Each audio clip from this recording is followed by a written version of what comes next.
വിക്രമൻ നായർ, താങ്കൾക്ക് കേൾക്കാമോ ഞാൻ പറയുന്നത്? കേൾക്കാം. നമ്മൾ നേരത്തെ സംസാരിച്ചത് വിസ്മയ താങ്കൾക്ക് എപ്പോഴെങ്കിലും തോന്നിയിട്ടുണ്ടോ വിസ്മയ എന്റെ വീട്ടിൽ നിന്നെങ്കിൽ ഇത് സംഭവിക്കില്ലായിരുന്നു എന്നായിരുന്നു എന്റെ ചോദ്യം. തീർച്ചയായിട്ടും അങ്ങനെ എന്റെ വീട്ടിലാണ് നിന്നിരുന്നെങ്കിൽ അങ്ങനെ ഒരു സംഭവമേ ഉണ്ടാവത്തില്ല എന്ന് എനിക്ക് പരിപൂർണ വിശ്വാസമുണ്ട്. അങ്ങനെ വിശ്വസിച്ച് മക്കളെ ഞങ്ങൾ വീട്ടിൽ നിർത്തിയിരുന്നു, അങ്ങനെ ഞാൻ കൊണ്ടുവന്ന് എന്റെ വീട്ടിൽ നിർത്തിയിരുന്നതാണ്. പക്ഷേ അത് സാധിച്ചില്ല എന്നുള്ളതാണ് ഏറ്റവും ദുഃഖകരമായ കാര്യം.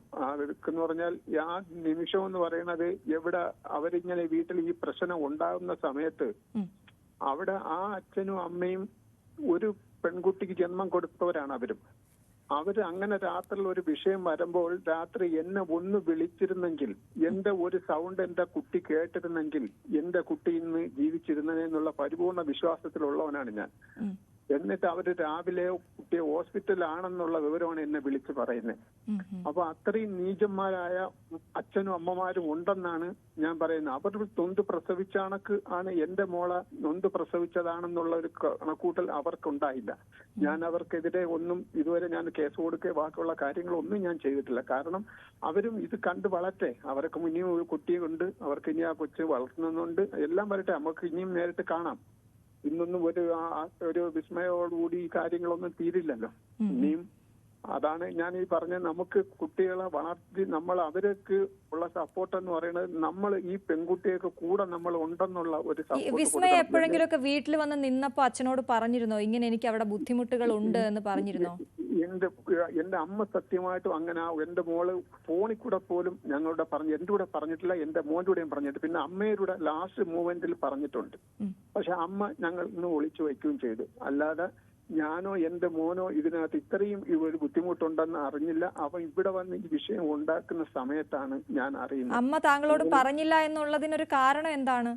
അല്ല, അങ്ങനെ നമ്മൾ ഇനി അവിടെ ചെന്ന് ഇനി അവരുമായിട്ടുള്ള വഴക്കുണ്ടാക്കുക, അല്ലെങ്കിൽ അവർ നമ്മൾ ഇനി പ്രശ്നം ഉണ്ടാക്കുകയെ വേറെ ഒന്നും വേണ്ട എന്നുള്ളത് കൊണ്ടാണ്. അതായത് അമ്മയ്ക്ക് തോന്നിയിരുന്നു ഇനിയും ഈ ബന്ധം ഒന്ന് നന്നായി പോകുന്നെങ്കിൽ പൊക്കോട്ടെ എന്നല്ലേ? അതെ അതെ അതെ അതെ തീർച്ചയായിട്ടും അങ്ങനെ പോകുന്നെങ്കിൽ അതല്ലേ നല്ലത് എന്ന് വിചാരിച്ചെന്ന് പറയുമ്പോൾ അവൻ രണ്ടാമത് വന്ന് മോളെ വിളിച്ചുകൊണ്ട് പോവുകയല്ലേ, എന്റെ വീട്ടിൽ നിർത്തിയിരുന്നിട്ടില്ല, എക്സാം എഴുതാൻ പോയപ്പോൾ കോളേജിൽ നിന്നല്ലേ അവ വിളിച്ചുകൊണ്ട് പോയി. അപ്പൊ ഇനി അങ്ങനെ ഒരു പ്രശ്നം ഉണ്ടാക്കണ്ട, നമ്മളായിട്ട് ഉണ്ടാവണ്ടെന്ന് ഞാൻ അന്ന് കണ്ട വക്കീലും എന്റെ കൂടെ പറഞ്ഞായിരുന്നു. നമ്മളെ NSSന്റെ കരയോത്തിന്റെ പ്രസിഡന്റ് ഒരു വക്കീലാണ്. വക്കീൽ പറഞ്ഞു അവരിപ്പം നേരിട്ട് അവൻ വന്ന് വിളിച്ചുകൊണ്ട് പോയതല്ലേ, അവര് സന്തോഷമായിട്ട് ജീവിക്കട്ടെ, ഇനി നമ്മൾ അതിന്റെ ഇടയിൽ കയറി വേറെ വിഷയങ്ങൾ ഉണ്ടാക്കണ്ട എന്ന് പറഞ്ഞതിനെ കൊണ്ട് മാത്രമാണ് ഞാൻ ഇതിൽ നിന്ന് പിന്മാറി നിന്നത്.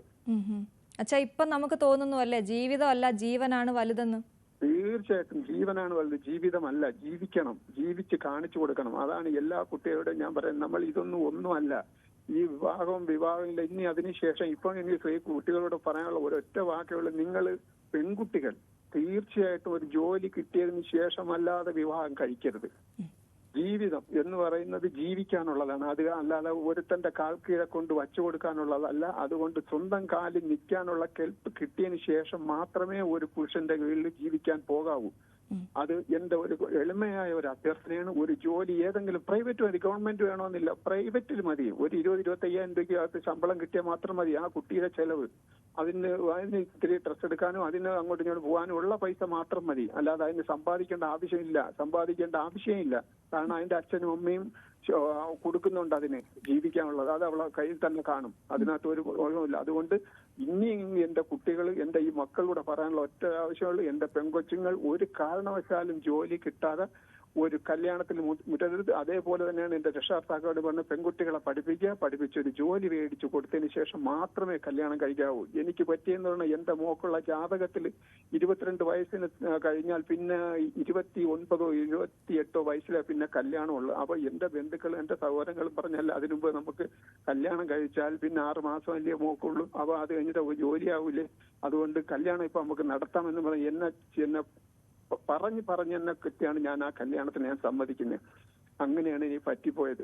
അതെന്റെ മോളുടെ ജീവൻ നഷ്ടപ്പെട്ട് ഞാൻ ഇന്ന് വരെ ആത്മാർത്ഥമായിട്ട് ഒരു ചിരിക്കുക, ഒരു കാര്യങ്ങൾ ബന്ധപ്പെടുക, പിന്നെ ഞാൻ എല്ലാത്തിലും പോകാറുണ്ട്, ബന്ധപ്പെടാറുണ്ട്. എന്റെ സന്തോഷം എന്ന് പറയുന്നത്, എന്റെ ജീവിതം എന്ന് പറയുന്നത് അതോടുകൂടി കഴിഞ്ഞു. അച്ഛാ, ഒരു കാര്യം കൂടി, താങ്കൾ ഇപ്പൊ പറഞ്ഞ കാര്യം വളരെ വലുതാണ്. ഇപ്പൊ ഈ സമയത്ത് അത് വളരെ വാലിഡ് ആണ്. അതുകൊണ്ട് ഞാൻ ഒന്നുകൂടി ഒന്ന് ചോദിക്കുകയാണ്. ഇപ്പോഴും ഈ താങ്കൾ പറഞ്ഞ ഈ ജാതകം നോക്കി ഇനി 30 വയസ്സിലെ അല്ലെങ്കിൽ 28 വയസ്സിലെ കല്യാണം ഉള്ളൂ എന്ന് പറയുമ്പോൾ 18 തുടങ്ങും ആലോചന, 21 ആകുമ്പോൾ എങ്ങനെയെങ്കിലും കല്യാണം നടത്തുന്നവരുണ്ട്. അത് നമ്മുടെ ഈ പരിപാടി കണ്ടുകൊണ്ടിരിക്കുന്ന രക്ഷകർത്താക്കൾ ഉണ്ടാകും. പലയിടത്തു നിന്ന് സമ്മർദ്ദം വരും അവർക്ക്. അവരോട് എന്താണ് പറയാനുള്ളത്? തീർച്ചയായിട്ടും ഒരു കാരണവശാലും ജാതകം എന്ന് പറയുന്ന തെറ്റായ ഒരു പ്രവണതയാണ്. അതിൽ വിശ്വസിക്കരുത്. കുട്ടികളെ ഒരു കാരണവശാലും ജാതകത്തിന്റെ പേരിൽ വിടരുത്.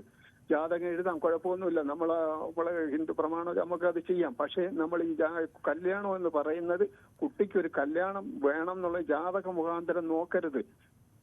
മനുഷ്യനായിട്ട് നിന്ന് മനുഷ്യനെ സ്നേഹിച്ച് അങ്ങനെ ഉള്ള ഒരു ജീവിതമാണെങ്കിൽ അവർ ഇന്ന് സുഖമായിട്ട് ജീവിക്കും.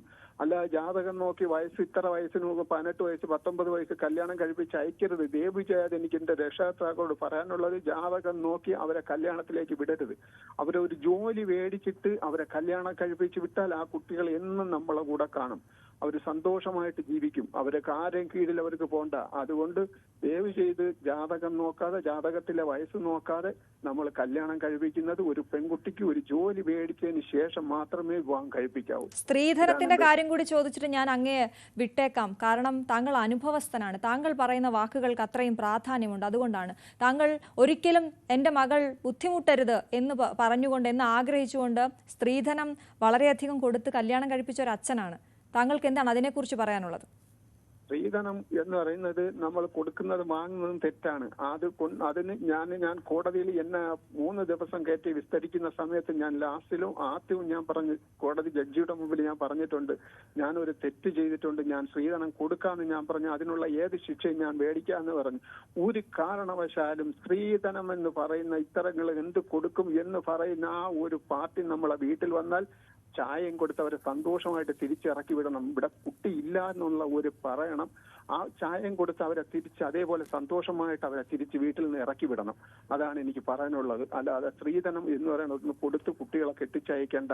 അതേപോലെ സ്വർണം ഒരു കാരണവശാലും കൂടുതൽ കൊടുത്ത് വിടണ്ട. ആ പൈസ ഉണ്ടെങ്കിൽ അവർക്ക്, അല്ലെങ്കിൽ ഞാൻ ഇന്ന് 13 ലക്ഷം രൂപ കൊടുത്ത് വാങ്ങിയ ഒരു കാറ് അവന് കൊള്ളൂല എന്ന് പറഞ്ഞാൽ അവൻ റോഡിലും അവിടെ ഇവിടേക്ക് ഇട്ട് ഇടിച്ച് കളഞ്ഞില്ലേ?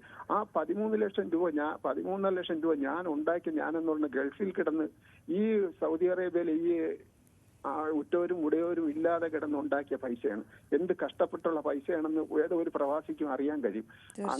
അങ്ങനെ വളർത്തിയ, അങ്ങനെ കൊടുത്ത അതാണ് അവന് ഇഷ്ടപ്പെടാത്തത്. അതുകൊണ്ട് ആ പൈസ നമ്മൾ കൊടുക്കണമെന്ന് തോന്നുന്ന പൈസ ആ മോളെ പേരിൽ ഫിക്സഡ് ഡെപ്പോസിറ്റ് ചെയ്ത് ആ ഒരു ചെക്ക് മേടിച്ച് ആ കുട്ടിയുടെ കയ്യിൽ കൊടുക്കുന്ന അതിന്റെ ഇൻട്രസ്റ്റ് എടുത്തെങ്കിൽ അവർക്ക് ജീവിക്കാം.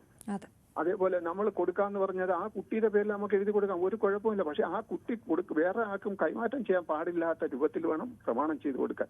അത് സ്ത്രീധനമായിട്ട് കൂട്ടരുത്. നമ്മളെ മോളെ ജീവിതത്തിന്റെ സന്തോഷമായിട്ട് നമ്മളെ ഒരു വിഹിതം ആ കുട്ടിക്ക് കൊടുക്കണം എന്നുള്ള ഒരു പരിഗണന മാത്രമേ വയ്ക്കാവൂ. അതേപോലെ സ്ത്രീധനം ചോദിച്ചു വരും, നിങ്ങളെ മോക്ക് എന്ത് കൊടുക്കും എന്ന് ചോദിക്കുന്നവര് സന്തോഷത്തോടുകൂടി ചായ കൊടുത്ത് അവരെ വീട്ടിൽ നിന്ന് ഇറക്കി വിടണം.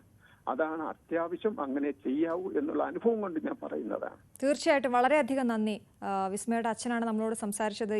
ഇങ്ങനെ ഒരു ക്യാമ്പയിൻ നമ്മൾ നടത്തുന്നുണ്ട് എന്ന് ന്യൂസ് 18 പറഞ്ഞപ്പോൾ ഞാൻ വരാം എന്ന് പറഞ്ഞുകൊണ്ട് താങ്കൾ വന്നത്, താങ്കളുടെ അത്രയും നല്ല വിചാരം, അത് ഇനിയൊരു വിസ്മയം ഉണ്ടാകരുത് എന്ന താങ്കളുടെ ആഗ്രഹമാണ്. തീർച്ചയായിട്ടും വളരെയധികം നന്ദി പറയുകയാണ് താങ്കളോട് ഈ വിഷയത്തിൽ ഞങ്ങളോട് പ്രതികരിച്ചതിന്.